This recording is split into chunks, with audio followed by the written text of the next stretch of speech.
क्या एक horror film सच हो सकती है? आज हम बात करने वाले हैं द नन के पीछे की उस खौफनाक कहानी की। एक ऐसी कहानी जो कहते हैं सीधे चर्च के गुप्त दस्तावेजों से निकली है। तो चलिए इस डरावने रहस्य से पर्दा उठाते हैं। ये शब्द कोई कहानी नहीं है, ये सीधे चर्च के ऑफिशियल रिकॉर्ड से लिए गए हैं, जिसमें बताया गया है कि उस पादरी के साथ क्या हुआ था जिसे इस अंधेरे का सामना करने भेजा गया था। ये सिर्फ कोई डर नहीं था, बल्कि एक हिंसक फिजिकल हमला था, और यहीं से कहानी की असली दहशत शुरू होती है। तो हमारी कहानी हमें ले चलती है रोमानिया के एक बिल्कुल सुनसान, दुनिया से कटे हुए मठ में। चर्च के पुराने धूल भरे दस्तावेजों के मुताबिक सब कुछ यहीं से शुरू हुआ था, जहां एक बहुत पुरानी और बुरी शक्ति ने पहली बार अपनी मौजूदगी का एहसास कराया। जरा सोचिए, 1950 का जमाना, दुनिया से बिल्कुल अलग थलग एक मठ। ये वो जगहें होती हैं जो पवित्र शांति के लिए बनी हैं, लेकिन इस मठ में शांति को एक भयानक बढ़ते हुए डर ने धीरे धीरे निगल लिया था। तो ये सब शुरू कैसे हुआ? देखिए, ये कोई एक झटके में नहीं हुआ था। इसकी शुरुआत हुई कानाफूसी से, छोटी छोटी बेचैन कर देने वाली घटनाओं से, जिन्होंने धीरे धीरे मठ के पवित्र माहौल को बदल दिया और हर नन के दिल में खौफ भर दिया। यह सिर्फ मन का वहम नहीं था, ये एक तरह से उनके सेंसेस पर हमला था। ननों ने एक अजीब, अननेचुरल अंधेरा देखने की बात कही, खाली गलियारों में किसी के चलने की आवाजें सुनी, और सबसे डरावनी बात, उन्हें हर वक्त ऐसा लगता था कि कोई उन्हें घूर रहा है।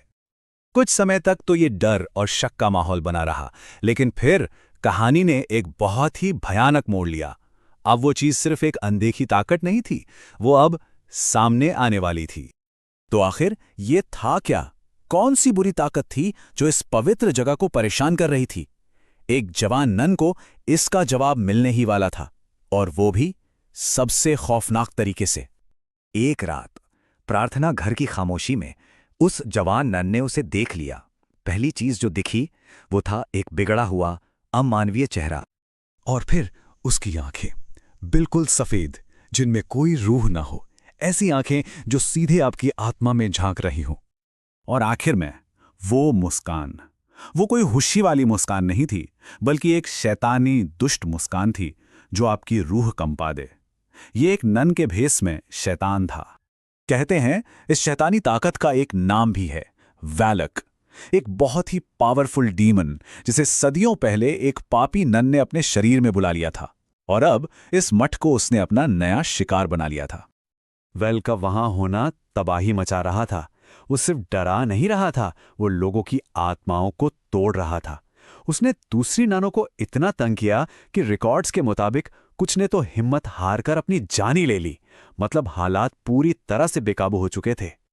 जब मठ के अंदर हालात इतने बिगड़ गए तो बात वेटिकन तक पहुंची और उन्हें दखल देना पड़ा। उन्होंने एक तजुर्बेकार पादरी को भेजा इस मामले की जांच करने और इस शैतानी ताकत का सामना करने के लिए।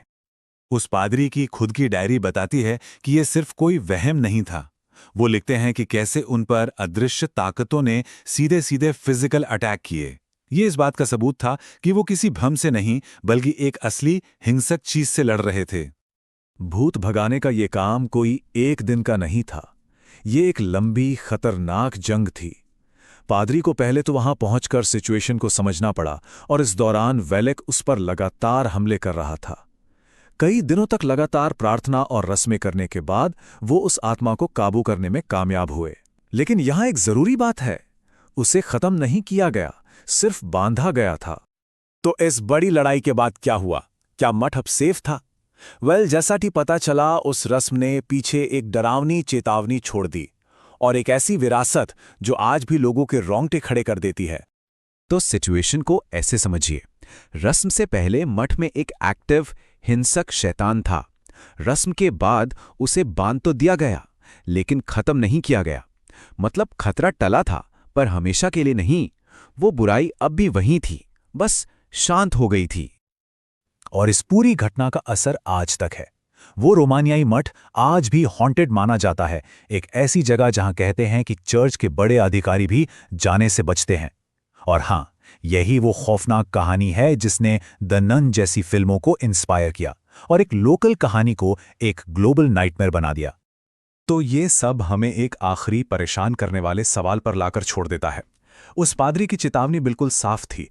वेलक को सिर्फ बांधा गया है, खत्म नहीं किया गया। तो क्या ऐसा हो सकता है कि वो शैतानी ताकत आज भी उस मठ की दीवारों के अंदर इंतजार कर रही हो, बस अपने बंधन से आजाद होने का और दुनिया पर फिर से अपना कहर बरपाने का मौका ढूंढ रही हो?